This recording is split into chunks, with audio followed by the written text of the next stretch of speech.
Argentina vive una de las más fuertes crisis socioeconómicas de su historia. Mientras la pobreza crece, los salarios se fuman, los políticos se pelean por Twitter y los sindicatos salen a la calle.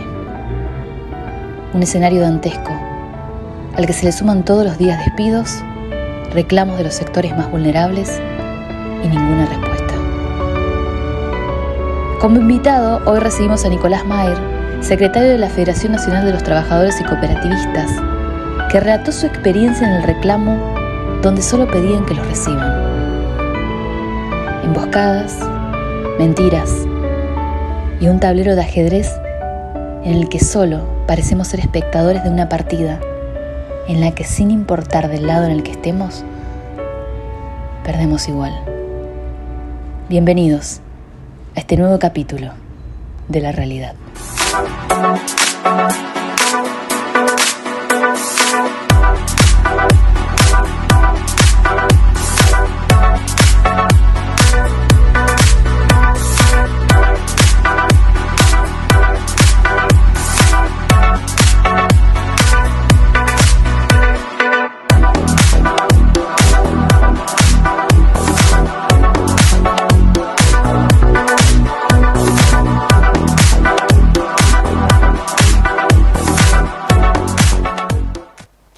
Bienvenidos a un nuevo capítulo de esto que es La Realidad, y hoy estamos acá para compartir con ustedes lo que sucedía, lo que sucede todavía en este escenario político complejo que vivimos en la Argentina. Tenemos un invitado especial hoy que nos va a estar hablando justamente de lo que pasaba en las manifestaciones, qué pasa con esta represión que supuestamente hay en estos momentos en la Argentina. Lo tenemos acá a él, Nicolás Mayer.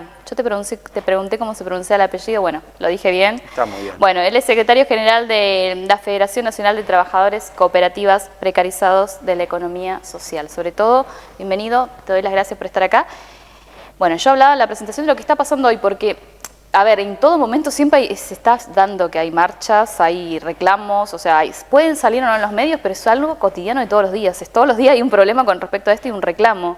Nico. En primer lugar, gracias por el espacio y por la invitación. Es lógico que haya reclamos todos los días, porque problemas, si hay algo que sobran en este momento en el país, son problemas y cosas irresueltas. Muchas de ellas de arrastre, que ya venían de una etapa anterior, pero que se han profundizado, y que además en este momento, en esta teoría de el anarcocapitalismo y la necesidad de la semi o cuasi extinción del Estado, hay un montón de cosas que eran responsabilidad del Estado, son responsabilidad del Estado, y en la medida en que se va achicando van apareciendo baches por todos lados, y entonces van surgiendo nuevos reclamos a necesidades de las más mínimas y elementales que se encuentran insatisfechas. La semana que viene tenemos el reclamo de los universitarios, pero hace 4 meses que el Ministerio de Desarrollo Social, el ex Ministerio de Desarrollo Social, hoy Ministerio de Capital Humano, ha desaparecido virtualmente de la asistencia cotidiana a los sectores más vulnerables de nuestra sociedad. Entonces, es lógico que haya un crecimiento del nivel de bronca y de reclamo con las ansias de poder resolver los problemas que nos aquejan cotidianamente. Sí, ahora, Nico, hablamos de que bueno, hay todos los días reclamos y eso es totalmente válido, teniendo en cuenta el panorama que estamos viviendo, pero lo que no es válido es la represión que vos recién me contabas, y yo te decía, bueno, contémoslos al aire, y esta emboscada que les hicieron, que yo, la verdad, me parece sorprendente. Sí, quiero que lo comparta porque... El miércoles pasado, cuando nos acercamos ya por vez, ya perdí la cuenta de la cantidad de veces que nos acercamos al edificio de la 9 de Julio y Belgrano, que recuerdo que en diciembre lo hicimos formalmente, seguimos con nota, fuimos de a 1, fuimos de a 20, hicimos la filita en la vereda, ya no hay manera de que nos reciba absolutamente nadie para tener ningún tipo de diálogo. Bueno, convocamos esta manifestación que fue muy grande, de la que participó mucha gente, lo cual también demuestra la urgencia de la necesidad alimentaria que atravesamos en nuestros barrios. Sí. Frente a la, una vez más, no respuesta, decidimos bajar de las plazoletas y la vereda a ocupar algunos carriles, y en ese momento se comunican del Ministerio de parte de Pablo de la Torre, del actual secretario de Desarrollo Social, y nos dice que nos va a recibir, que no estaba en ese edificio, que estaba en el de Pellegrini y Juncal, a unas 15 cuadras de ahí, y que vayamos, que nos iba a recibir por primera vez en 4 meses.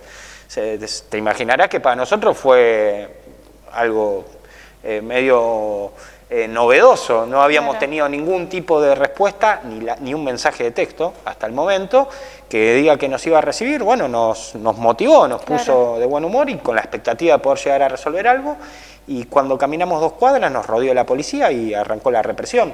¿Qué pasó en esa represión? Lo cual demuestra que bueno, nos emboscó, nos sacó de ahí para llevarnos al corazón de donde estaba montado el operativo y agarrarnos con la guardia un poco más baja, y ahí arrancó. ¿Hubo violencia o algo de eso? Sí, claro, a diferencia de otras situaciones, no es la primera vez que algún gobierno, ni este, decide tratar de ocultar o desarrar alguna problemática por la vía represiva, pero en general siempre hay algún tipo de diálogo en el medio donde la poli te dice, bueno, córranse, váyanse. En este no fue automático el accionar de la policía, si se quiere, últimamente venían utilizando mucho gas pimienta, en esta le incorporaron, se gastaron unos manguitos en muchas postas de goma, y bueno, nos fueron corriendo hasta Constitución, porque tuvimos voluntad también las organizaciones de no llevar los incidentes a un nivel superior, porque estábamos hablando de alrededor de 20.000 personas, y en el medio, con la bronca que hay muchos compañeros que nosotros mismos los tenemos que agarrar y decirle, no, esperá, vayamos para atrás, aguantémosla un poquito más, busquemos otra manera de tratar de mover un poco el avispero. Pero fue de alto riesgo lo que hizo el gobierno, porque está todo muy caldeado, y arremeter con ese nivel de violencia contra gente que se está muriendo de hambre. Pero no sobre es que todo que lo que pedían era, tengo entendido, que nada más que los reciban, ¿no? Es que nos reciban para ver cómo podemos encaminar la situación. Hasta el momento no han tenido, digamos, una propuesta de poder recibirlos para poder conversar. Ninguna. Pero ni en persona, ni por teléfono, ni con el Quinta Línea, ni con... ¿Pasaba esto en otros gobiernos, Nico? No. ¿Los recibían en otros gobiernos? ¿Se escuchaba? Que digamos es la función de un político, lo entiendo yo así. Con todos los gobiernos, yo estoy involucrado en la cuestión social desde hace muchos años, y te digo que incluso en el gobierno de la Rúa, mirá que me estoy yendo lejos, había algún grado de diálogo. Después te puedes poner de acuerdo o no, o más o menos, pero siempre se genera porque hay una realidad. Nosotros no podemos hacer de cuenta que no existe el gobierno. Existe, ganó una elección, está ocupando un sillón, está gestionando el Estado Nacional. El gobierno tampoco puede hacer de cuenta que no existimos nosotros, porque somos un actor de la realidad. Totalmente. Las organizaciones sociales que estábamos el otro día manifestando, sostenemos, por lo que tenemos contabilizado, puesto en común, más de 14.000 comedores. Eso es algo, y no son solo comedores, porque no nos dedicamos solo a revolver la olla, sostenemos centros de jubilados, clubes barriales, redes de salud comunitaria, redes de promotora de género, cubrimos un montón de baches de donde el Estado no llega, y hacer de cuenta como que no existimos, es como decir que no existe el 40 o 50% de la población que está por debajo de la línea de la pobreza. Entonces, como que quieren tapar el sol con un dedo. Entonces, ningún otro gobierno se animó a tanto. Algunos nos han atacado más, o ha habido más dificultades para poder resolver situaciones, pero todos tuvieron que reconocer que somos un actor de la realidad. Sí, es complicado. ¿Vos cómo ves? ¿Vos pensás que este gobierno, porque está, digamos, como decías vos la palabra, está candente todo el escenario, ¿no? Social sobre todo, de todos los rubros? Yo creo que no hay ni uno que no se sienta afectado de alguna u otra manera, a pesar de que pueda o no apoyar. Yo siempre que digo eso porque hay gente que por ahí la está pasando mal, pero bueno, dice, esta es la alternativa o quizás la forma. Aún así, ¿vos pensás que este gobierno puede llegar a cumplir su mandato? Con la situación que vivimos hoy, que vuelvo a decirte, todos los rubros están afectados. ¿Se cansa esta gente que lo apoya? Tu mirada de la calle, nos lleva al límite permanentemente, y en todos los rubros, en todos los temas, porque está tan obsesionado con algunos temas que capaz que salimos de acá y le está declarando la guerra a Irán, digamos, pues ya llega, tiene un nivel de obsesión por ser más papista que el Papa con quienes pretende cumplirle el mandato, pero hasta le está crujiendo el modelo económico, no el que pretenderíamos nosotros, el propio de él. Ahora tiene el lío, ¿devalúa o no devalúa? Porque si devalúa, se le dispara la inflación, y si no devalúa, difícil que le liquide el campo, por lo tanto, no recauda el campo. Y entonces, ¿qué tiene que hacer? ¿Achicar más? ¿Y de dónde va a achicar? Entonces, es incongruente por donde lo vea. Yo personalmente creo que es un gobierno que llegó con la misión de hacer lo mismo que hizo el macrismo, que fue un gran negocio para el sector financiero de fuga de capitales, solo que más rápido, y que medio como que no le interesa tanto mantenerse 4 años. Y entonces eso es de más riesgo, porque la lleva más al límite permanentemente. Yo creo que hay un sector consciente que quiere hacer un negocio monstruoso, grande, muy grande. La deuda externa, desde que asumió Milei, creció 30.000 millones de dólares en 4 meses. No lo hizo el macrismo. Caputo ya vino con el título de endeudador más grande de la historia, se puede superar, demostró que se puede superar a sí mismo. Y algunos apuestan a que en el despelote que nos deje, porque ese negocio implica después una crisis social muy profunda, apuestan a la alternativa de la vice con un esquema más duro, incluso desde los represivos. Algunos que son parte del gobierno, sí, yo creo que conscientemente apuestan a eso. Y hay otros que medio como que no les importa nada, hagamos la nuestra y si dura 3 meses, es como si fueran al casino y bueno, tiremos una ficha si sale bien y si duramos unas horas más mejor y si duramos unas horas menos nos divertimos igual. Porque es muy irresponsable para todo lo que tenemos que vivir todos los días de nuestro laburo en este país. Me llama mucho la atención, Nico, esta cuestión de que vos viste que las conferencias de prensa generalmente no la manda un vocero, o sea, hay una cuestión del otro para allá y yo me quedo acá y esta es mi palabra y te gusta o no te gusta, o sea, no hay una cuestión de un ida y vuelta entre preguntas, lo manda el vocero. Sí, eso me llamó la atención desde el principio de la gestión. Ahora, esto de no recibir a nadie, sobre todo a las personas que están haciendo reclamos y demás, deja de hacer que una persona cumpla su función de político, que es justamente escuchar a cuáles son los grupos más vulnerables de la sociedad, ¿no? De alguna manera. A los representantes, por eso están, digamos, las cooperativas tienen sus representantes. Es como que te digan, no te atiendo, fin. Claro. ¿No? Parafraseando a Adorni, y ahí termina. Bueno, así... ¿Cómo piensan seguir ustedes ante esta mirada de que no va a haber diálogo, evidentemente? Evidentemente no va a haber diálogo, y quienes...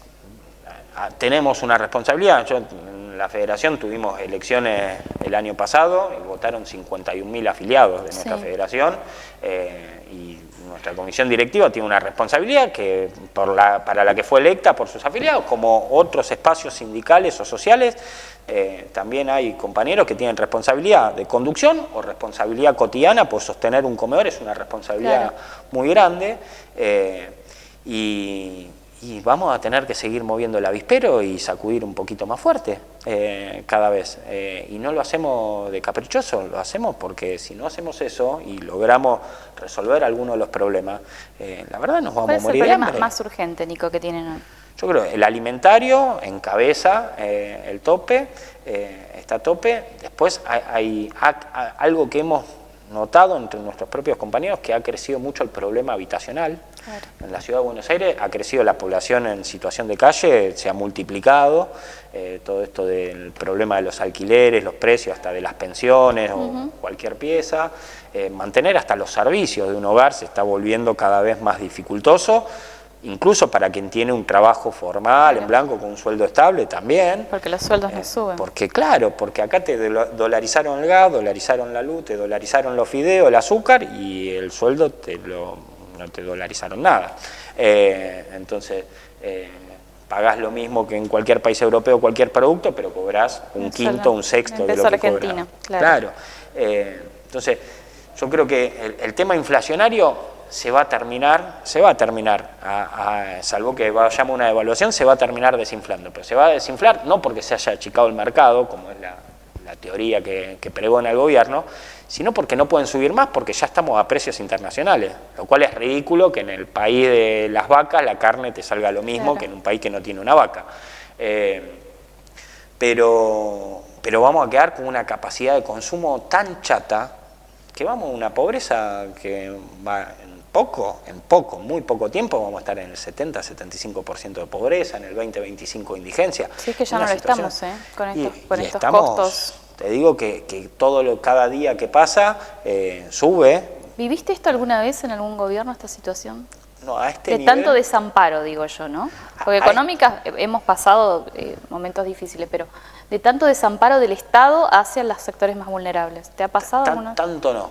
Me ha tocado en lo personal y en mi entorno situaciones súper complejas económicamente, similares a la de hoy, pero entiendo que era parte de una población más reducida proporcionalmente, que hoy es mucho más extendido los niveles de indigencia, y además la velocidad con la que crece la indigencia y la ausencia tan brutal del Estado. La verdad que no te digo, no recuerdo ni siquiera en el menemismo, cuando hice mis primeros pasos en mi centro de estudiantes en mi colegio, no recuerdo un Estado tan distante de las mayorías. ¿Qué te gustaría, Nico, para la Argentina? Yo sueño con que tengamos un país con justicia plena, soberano, que no tengamos, que cuando haya una reunión de gabinete no incorporemos de ministro a un embajador de una potencia extranjera, como sucedió el domingo. Que podamos pensar por nosotros mismos, que los bienes comunes, nuestros recursos naturales, sean para beneficio nuestro y no para algunas multinacionales que se llevan nuestros recursos y nos dejan o glifosato o cianuro en nuestra tierra y en nuestro subsuelo. Creo que es sumamente posible eso, no creo que sea una utopía lejana o irrealizable. Lo que creo es que lo que necesitamos es poder tener la suficiente conciencia o identidad como pueblo de la necesidad de construir soberanía, de entender que no hay salida individual, eso dejémoselo a Elon Musk o a los magnates que tienen cómo salvarse ellos solos. Acá no hay salida individual y tenemos la suerte de vivir en una tierra que se ha construido sobre la base del trabajo, pero no del trabajo esclavo que pretenden vendernos, que es vivir de tu trabajo y laburar 26 horas por día y que te latiguen y que no tengas derecho a vacaciones ni indemnización, sino con un trabajo que además nos permita tener tiempo para progresar estudiando, tener un título, poder soñar con nuestra casa propia. Digo, ¿quién sueña con una casa propia hoy? Y si vas a la generación de mis viejos, era un sueño anhelable por todo el mundo. Todo eso nos lo han ido arrebatando con los años y yo creo que no es tan difícil de recuperar, pero lamentablemente hemos atravesado muchos años donde o nos han planchado y nos han dicho no te preocupes, yo lo hago por vos, y eso, aunque se resuelva el problema, que lo resuelva otro, nos achata a nosotros, no nos deja ser protagonistas. Y hay un montón de cuestiones que fueron súper buenas en toda la etapa del kirchnerismo en cuanto a progresos sociales. Te referís a los planes y eso. ¿Vos crees que ese fue el culpable o la clase media votó en contra de eso cuando votó a Milei? ¿O qué fue el detonante para que gane esta persona que no tenía carrera política, que prometía, no sé, cosas que eran como media en la práctica impracticables? ¿Por qué? ¿Qué pasó con los argentinos que hemos votado? Yo creo que lo que hay, y no es solo una cuestión de Argentina, porque también podríamos decir por qué hoy no lo Bolsonaro ganó en Brasil, que no. o Payo Cuba que disputó en Paraguay, que es más impresentable que Milei, Payo Cuba. Sí. ¿Por qué surgen esas expresiones? Yo lo que creo es que hay una democracia que no ha podido resolver los problemas de las mayorías y que lo que está en crisis es el sistema de representatividad, la clase política en general. En las elecciones del año pasado, en las presidenciales, se los chupó Milei, el grueso de esos votos en contra de los políticos, lo que él llamaba la casta, lo que todo el mundo pensó que votaba contra la casta y votaba contra... Lo vendió de esa manera. Terminamos siendo la casta nosotros. Claro, pero si vas a las elecciones provinciales el año pasado... Todas tuvieron récord histórico de ausentismo, voto blanco, voto nulo, peor que inclusive que en la crisis del 2001. Y entonces llegó un loco en el medio de un escenario de mucha angustia y de mucha crisis política que dijo yo pateo el tablero. Y había ganas de patear el tablero. El problema es que se lo pateó para la mierda el tablero, claro. ¿no? Pero yo creo que logró encauzar la bronca contra... porque no estábamos bien. Hemos estado peor, pero no estábamos bien. Si uno se fija, los últimos años, las jubilaciones bajaron, el salario real bajó, la pobreza creció, ni comparación con lo que estamos viviendo ahora. Claro. Pero veníamos en una pendiente. Y había ganas de cambio y había un descreimiento o un agotamiento con la clase política en general. Y bueno, lo canalizó este tipo porque, bueno, tuvo bancada, prensa, tenía más prensa que nadie. Logró, tuvo un discurso inteligente. La parte débil digamos, de todo esto que pasaba y lo usó a su favor. Es una estrategia interesante. Pero por eso es endeble el proyecto de Milei, porque no ha logrado ideologizar a ese 56% del balotaje, claro. Ni siquiera al 30% de su primera vuelta. Hay un núcleo que sí tendrá más coincidencia ideológica con lo que plantea claro. Él, como lo ha tenido muchas expresiones fascistas a lo largo de la historia, pero no ha logrado que fascistizar ideológicamente. ¿Quién te gustaría para presidente? ¿Quién te parece que está en crisis? ¿El actual? Y sí, o que podría llegar a... Yo creo que necesitamos barajar y dar de nuevo en la Argentina. ¿Sí? Yo creo que necesitamos barajar y dar de nuevo, que hay muchas experiencias que han fracasado, algunas han desbarrancado y algunas no les ha ido bien, independientemente de las voluntades que pudieran tener sus integrantes. Y no digo que no sirva a nadie, pero creo que no hay nadie que pueda encabezar, que lo que necesitamos es que cualquiera que pretenda tener algún grado de representatividad política sea alguien que tenga claro que no tiene la papa, que necesita abrir bien las orejas y escuchar y ser permeable. Porque nos ha pasado con compañeros o compañeras en muchos años de militancia que tenían planteos súper interesantes, pero que era muy dificultoso que se abran a escuchar otras variantes u otras opiniones, y eso termina debilitando los proyectos. Entonces, como creo que hay una generación que ya caducó, creo que tenemos la necesidad de abrirle las puertas a una generación nueva, porque hay, por las líneas medias y subterráneas de nuestra realidad, hay una cantidad de gente comprometida, con ideas con las que puedo compartir más o menos, pero que no tengo duda que lo hacen con la mejor de las voluntades y pensando en un proyecto de país mejor. Y creo que hay que tratar de darle más protagonismo a esos sectores. Nico, muchísimas gracias por estar con nosotros hoy. Gracias a vos.